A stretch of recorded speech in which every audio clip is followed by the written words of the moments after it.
Very good morning aspirants, very good morning to one and all, very good morning. आजच्या या morning सेशनमध्ये तुमचं सर्वांचं पुन्हा एकदा स्वागत आहे एस्पायरंट्स. आज आपण पाहत आहोत फार्माकोग्नोसीच्या सिरीज मधील third lecture. So introduction to the pharmacognosy, यालाच आपण म्हणतोय जनरल फार्माकोग्नोसी. आज आपण इंट्रोड्यूस करतोय लीव्हजला. तर एस्पायरंट्स हे बघा, तुम्हाला या बीट वरून, तुम्हाला या पिक्चर वरून ह्या गोष्टी सगळ्या क्लिअर व्हायला पाहिजेत. So leaf the leaves are flatten. So generally हे फ्लॅट असतील, ग्रीन आउटवर्ड ग्रोथ असेल स्टेमची. लीव्स हे कोण आहे तर ग्रीन आउटवर्ड ग्रोथ आहे स्टेमची. So of a vascular plant and it is a main organ for the photosynthesis. कारण या ठिकाणी तुम्हाला ह्या लीव्स मध्ये सर्वात जास्त क्लोरोप्लास्ट पाहायला मिळतील एस्पायरंट्स. ग्रीन पिगमेंट आहे ज्याच्यामध्ये तुम्ही फोटोसिंथेसिस करू शकता. That is why it is very important for the photosynthesis. आणि सेकंड थिंग माहितीये का की ह्या लीव्स मध्येच तुम्हाला स्टोमाटा पाहायला मिळतात, जिथून मॅक्सिमम काय होत असतं, एक्सचेंज ऑफ गॅसेस होत असतं. स्टोमाटामधून एक्सचेंज ऑफ गॅसेस बी होतं आणि स्टोमाटापासून जे काही वॉटर आहे प्लांटमध्ये त्याचं इव्हॅपोरेशन बी होत असतं parents. And that is why लीव्सचा सेकंड रोल आहे दॅट मीन्स ट्रान्सपायरेशन. हा सध्या रोल हा लीव्सचा आहे. मग आता मी या ठिकाणी तुम्हाला याचे वेगवेगळे टाइप्स दिलेले आहेत. हे टाइप्स एक्झामला येतात का तर या टाइप्सला आपण एक्झामला खूप रिअरली पाहतो. कसं पाहतो, ज्यावेळेला आपल्याला दोन लीव्स मध्ये डिफरन्सिएशन करायचंय, जसं की बेलाडोना आहे आणि हायोसायमस आहे. सो जसं की स्ट्रॅमोनियम आहे आणि सेन्ना आहे. या वेळेला याचे पॅरामीटर्स एक्झाम मध्ये विचारले जातात. अनटिल अनलेस जोपर्यंत कंपॅरिझन होत नाही तोपर्यंत या लीव्सला एक्झाम मध्ये विचारलं जात नाही. बट एस्पायरंट्स, ह्या जर गोष्टी तुम्हाला क्लिअर झाल्या की ओब्लॉंग कोणते असतात, इलिप्टिकल कोण आहेत, ओवेट कोण आहेत, कॉर्डेट कोण आहेत, लॅन्सोलेट कोण आहेत, तर तुम्हाला थोडंसं इझी जातं. मॅक्रोस्कोपिक कॅरेक्टर्स हे थोडे इझी जातात. कंपॅरिझन तुम्हाला करता येतं दोन लीव्स मध्ये. सो आणि म्हणून हा पार्ट आपण इथं पाहतोय. सो पहिला क्लास आहे डिपेंड ऑन द शेप. लीव्सचा पहिला क्लास दिलेला आहे शेपच्या डिपेंड वरती. सो ज्याच्यामध्ये आपल्याकडे ओवेट शेप आहे जसं की एग शेप, लॅन्सोलेट शेप आहे जे की तुमच्याकडे या ठिकाणी लॉंग आणि नॅरो आहे. सो लिनियर शेप आहे जे कम्प्लिटली लिनियर आहे. इलिप्टिकल कॉर्डेट शेप आहे जे की आपण यांना हार्ड शेप म्हणतो. आणि लास्ट वाला हा लिनियर आहे. तर हे जे टाइप्स आहेत एस्पेरेंट्स हे आहेत on the basis of shape. So यामध्ये आपल्याला गरजेचे आहेत दोन शेप जे आपल्या पुढे येतात. एक आहे लॅन्सोलेट आणि सेकंड असतो ओब्लॉंग. हे जे दोन शेप आहेत, सो या दोन शेपवरती पुढे इलिप्टिकल पण आहे बऱ्याच लीव्स मध्ये. ह्या 2-3 शेपला आपण पुढे रिमेंबर करणार आहोत, त्यामुळे ह्या गोष्टी समजून घ्या. यानंतरचा नेक्स्ट आहे लीफच्या अपेक्स वरती. म्हणजे लीफचा जो टर्मिनल पार्ट असतो, स्टेमच्या अपोजिटचा, पेटलच्या अपोजिटचा, सो हा कसा एंड झालाय यावरती सध्या लीफचे क्लासिफिकेशन देण्यात आलेलं आहे. हे पहा, tip of the leaf may be acute. ॲक्यूटचा अर्थ असा असतो की हे पॉइंटेड आहे. हे बघा इथे दिसतंय तुम्हाला, हे अशा प्रकारचं असेल तर पॉइंटेड आहे. सो ॲरिस्टेट म्हणजे काय, हा पॉइंट खूप मोठा असतो. देन ॲक्युमिनेट म्हणजे काय की जो पॉइंट असतो हा थोडासा लिनियर असतो.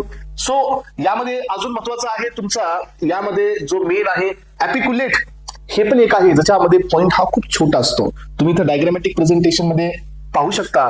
सो हे डायग्राम तुम्हाला त्यासाठीच देण्यात आलेले आहेत की तुम्ही थोडंसं गोष्टींना क्लिअर कराल. एक्झाम मध्ये जर आलं तर तुम्हाला हा माहित असायला पाहिजे. पहा, tip of the leaf may be acute म्हणजे पॉइंटेड आहे. सो ऑब्ट्यूज म्हणजे ब्लंट आहे. ॲक्युमिलेट म्हणजे लॉंग टेपरिंग पॉइंट आहे. जसं की पहा, ॲक्युमिलेट मध्ये तुम्ही इथं पाहू शकता. सो हा लॉंग टेपरिंग पॉइंट आहे. यानंतर पहा, राउंडेड आहे किंवा इमर्जिनेट आहे, दॅट इज नोच्ड. इथं तुम्ही पाहू शकता. सो दिले का हा तुम्हाला, हा तर हे तुम्ही पहा, इमर्जिनेट म्हणजे हे लीफ हे पूर्ण पॉइंटेड नाही आहे, दोन कॉर्नरला याला पॉइंटेड आहे. सो अशा प्रकारचा हा टाइप लीव्सचा आहे on the basis of the tip, म्हणजे अपेक्सच्या बेसिसवरती आहे. द नेक्स्ट क्लास आहे मार्जिनच्या बेसिसवरती. हे बघा, यामध्ये लीव्सचं जे आउटर साईड असते ही कोणत्या प्रकारची आहे त्या बेसिसवरती पण याचे टाइप्स देण्यात आलेले आहेत एस्पायरंट्स.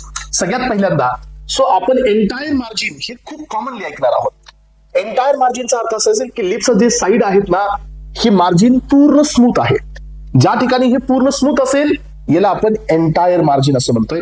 सेकंड पॉइंट आहे सेरेट. सेरेट आणि डेंटेट ह्या दोघांमध्ये एक डिफरन्स लक्षात ठेवा. सेरेट आणि डेंटेट मध्ये जो डेंटेट असतो याचा जो डीपनेस असतो हा खूप जास्त नसतो. याचे जे आउटर सरफेस आहे हा रफ आहे बट इतका जास्त डीप नसतो. बट जो सेरेट असतो एस्पायरंट, हा सेरेटचा जो आउटर मार्जिन आहे हा खूप जास्त म्हणजे पॉइंटेड असतो. याची जी आउटर क्रॉस आहे बघा याच्यापेक्षा जास्त डीप आहे. हा डिफरन्स असतो, बेसिक डिफरन्स कशामध्ये, डेंटेट आणि सेरेट मध्ये. त्यानंतर आहे तुमचं क्रिनेट. क्रिनेट हा जो मार्जिन आहे यांच्यामध्ये आणि या बाकीच्या सेरेट आणि डेंटेटच्या मार्जिन मध्ये काय फरक आहे? सो हा थोडासा लोब्ड असतो, फुल लोब नाही. सो यामध्ये कम्प्लीट लोब असेल तर ते पुढच्या याच्यात जाईल, दॅट इज लोब्ड. हे थोडासा लोब असतो. क्रिनेट हा शार्प मार्जिन वाला म्हणजे शार्प पॉइंट वाला नसतो. क्रिनेट मध्ये पण तुम्हाला इथं फरक दिसेल एस्पायरंट्स. तर हा आपल्याकडे हा कम्प्लीट कार दातासारखा आहे. सो हा वाला हा थोडासा आहे, हा थोडासा लोब आहे. त्याच्या पुढे गेला तर तो कम्प्लीट लोब आहे, म्हणजे पूर्ण मार्जिन ही कशी असते? लोब टाईपची असते. तर आपल्याला 3 क्लास याच्यातील खूप इम्पॉर्टंट आहेत. सो 3 ते 4 class, that is entire, dentate, serrate आणि क्रिनेट. ह्या 4 गोष्टी तुम्ही लक्षात घ्या, कारण याच्यावरती क्वेश्चन एक्झाम मध्ये असतात की कोणत्या लीफची मार्जिन ही सेरेट आहे. सेरेट म्हणल्यानंतर तुम्हाला पुन्हा एकदा कन्फ्युजन व्हायला नको. सेरेट म्हणल्यानंतर तुम्हाला लक्षात आलं पाहिजे की याची जी मार्जिन आहे ही स्मूथ आहे. डेंटेट म्हणल्यानंतर तुम्हाला कन्फ्युजन व्हायला नको, ही मार्जिन ही रफ आहे बट तेवढी डीप नाही आहे. त्यानंतर बघा सेरेट म्हणल्यानंतर तुम्हाला कन्फ्युज व्हायला नको की मार्जिन ही रफ आहे पण खूप डीप आहे. सो यानंतर लोब क्रिनेट म्हणल्यानंतर तुम्हाला लक्षात येईल की मार्जिन आहे बट ही पार्शियली लोब्ड आहे. आणि लोब मध्ये तर तुम्हाला कम्प्लीट लोब पाहायला मिळेल. हे आहे लीफचा क्लास. सो हे पहा, हे डेंटेट म्हणजे या ठिकाणी टूथ लोब्ड आहे. सो अँड्युलेट म्हणजे वेवी जी सगळ्यात शेवटची असेल तर ही वेवी आहे. सो अशा प्रकारची असेल त्याला आपण वेवी म्हणतो. यानंतरचा नेक्स्ट क्लास आहे पेरेंट्स बेसच्या बेसिसवरती. तर इथं तुम्हाला हे पॉइंट एक्झामला ऑलरेडी येऊन गेलेला आहे. सो हा कॉम्पिटेटिव्ह एक्झाम मध्ये विचारण्यात आलेला आहे की जे बेस असतात, सो हे बेस 2 प्रकारचे आपल्याला पाहायला मिळतात. एक सिमेट्रिकल बेस असतो आणि सेकंड असिमेट्रिकल बेस असतात. हे बघा, सो लीफचा जो या ठिकाणी हा पेटर्न आहे, इथं जी या ठिकाणी तुम्हाला दिसतं की दोन्ही साईडला सिमेट्री आहे. तिथं तुम्ही पाहताय तर दोन्ही साईडला सिमेट्रिकल अटॅचमेंट नाही आहे. एक थोडासा खाली आहे, एक थोडासा वरी आहे. अशा प्रकारचे लीव्स पण तुमच्याकडे असू शकतात. मग आता याचे सध्या आपल्याकडे एक्झाम्पल आहेत सिमेट्रिकल बेस आणि असिमेट्रिकल बेस. हे बघा मी या तुमच्या एक्झाम मध्ये या एक्झाम्पल मध्ये दिलेलं आहे या चार्ट मध्ये. सो बेलाडोना, डिजिटालिस, वसाका, हायोसायमस हे सिमेट्रिकल बेस आहे. देन सेन्ना, रोजा, नीम, स्ट्रॅमोनियम हे असिमेट्रिकल बेस आहेत. हे सध्या डिफरन्स तुम्हाला मी दिलेला आहे, पण हे पुढे आलेलं आहे तुमच्या लीफलेट मधला डिफरन्स. यानंतर एस्पेरेंट सगळ्यात शेवटचा पॉइंट आहे आणि ते म्हणजे तुमच्या लीफ मध्ये असणारी वेनेशन. वेनच्या सो बेसिस वरती सध्या आपण यांना क्लासिफाय करतो. हे पहा, जर आपण पाहिलं की एक सेंट्रल वेन आहे आणि त्याला एक सिमेट्रिकल वेन असेल तर that is called as the pinnate. जर या ठिकाणी सेंट्रल वेन आहे आणि मध्ये पेर आहे पण त्याच्यावर ब्रांचेस असतील तर ही झाली रेटिक्युलेट. जर सेंट्रल वेनच नाही आहे, सेंट्रल मध्ये खूप कॉम्प्लेक्सेशन आहे, सेंट्रल वेन मध्ये खूप कॉम्प्लेक्सेशन आहे, म्हणजे इथं सेंट्रल वेन एकच होती, इथं सेंट्रल वेन ही डिवायडेड आहे, त्याला फर्दर ब्रांचेस असतील तर that is called as a पाल्मेट.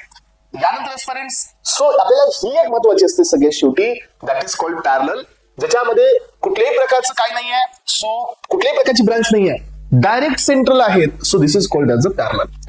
तर ह्या 4 वेनेशनच्या प्रकार सध्या आपल्याला इम्पॉर्टंट असतात. सेन्नामध्ये हे आपल्याला सांगावं लागतं की इथं पॅरलल वेनेशन आहे का, आपल्याकडे पाल्मेट आहे की आता रेटिक्युलेट आहे.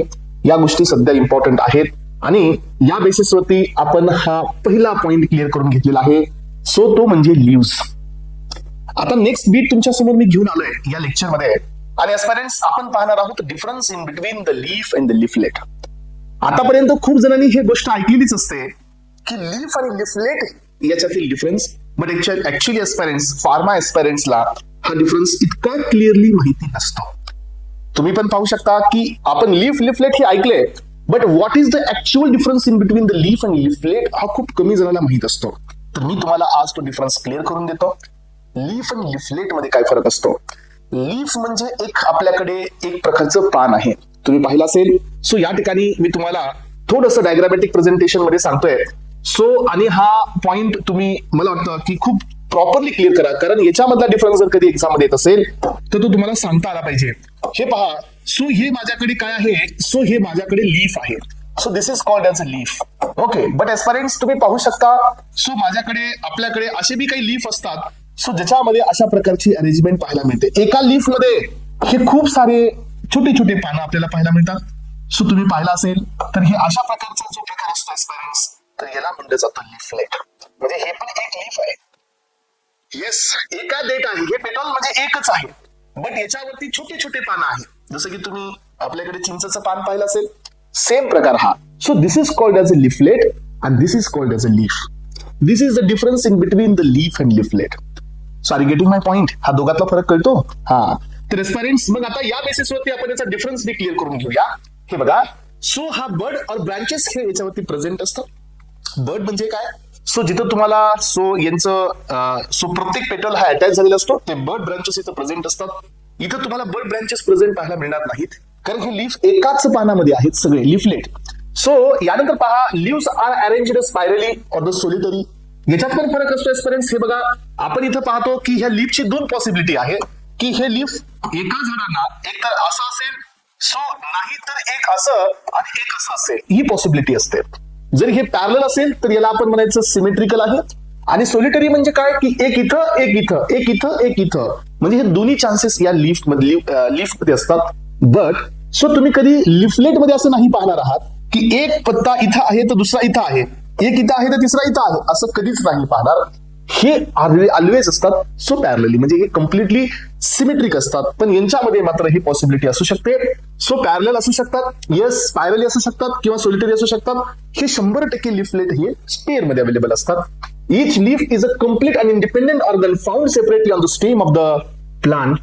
म्हणजे प्रत्येक लीफ हा कम्प्लिटली वेगळा आहे आणि प्रत्येक जण फोटोसिंथेसिस मध्ये काम करणार आहे आणि इंडिव्हिज्युअली तो त्या प्लांटला अटॅच असतो. पण लिफलेट हे स्मॉलर युनिट आहेत. तुम्ही आताच पाहिलं असेल की छोटे छोटे युनिट्स एकत्र येऊन लिफलेट तयार होत असतो. So leaflet are smaller units of one single compound of leaf. म्हणजे एका लीफ मध्ये खूप सारे लिफलेट्स असतात. बघा आता ते पण आपल्याकडे चिंचचं पानच आहे पण त्या पानामध्ये खूप सारे लिफलेट्स आहेत. So smaller unit of the leaflets हे एकत्र आले तर तुम्हाला एक लीफ पाहायला मिळतो. Many leaflet together to make a one leaf आणि attach to the common stalk. आणि हे सगळे एका देठाने त्या प्लांटला अटॅच असतात. याला आपण म्हणतो leaflet. This is the difference in between the leaf and leaflet aspirants. So you should be very clear with this difference. So leaf हे कम्प्लीट ऑर्गन आहे. Leaflet is a part of the compound leaf. Leaflet हे लीफचा part आहे. Leaves are generally symmetrical in the base but aspirants leaflet हे मात्र base मध्ये symmetrical नाही आहेत. बेस हा प्रकार वेगळा आहे. अरेंजमेंट नाही बोलत आहे मी. बेस इन द सेन्स की त्यांचं जे सगळ्यात शेवटचा बिगिनिंगचा जो पार्ट असतो ना हा लीफचा तर तो असा अटॅच असेल तर सिमेट्रिकल आहे. एक वरती आहे एक खाली असेल तर तो बेस हा असिमेट्रिकल आहे. याच्या आधी आपण ते कॉन्सेप्ट पाहिल्यात. मग आता आपल्याकडे एक्झाम्पल्स आहेत. बेलाडोना हे लीफ आहे, डिजिटालिस हे लीफ आहे, वसाका हे लीफ आहे, हायोसायमस हे लीफ आहे, सेन्ना हे लिफलेट आहे, रोजा हे लिफलेट आहे, स्ट्रॅमोनियम नीम हे लिफलेट्स आहेत. तर एस्पिरंट्स इथं आपण या ठिकाणी डिफरन्सिएशन क्लिअर केलेलं आहे आणि होपफुली की तुम्हाला हा पार्ट क्लिअर झाला असेल असं मी अपेक्षित करतो. चला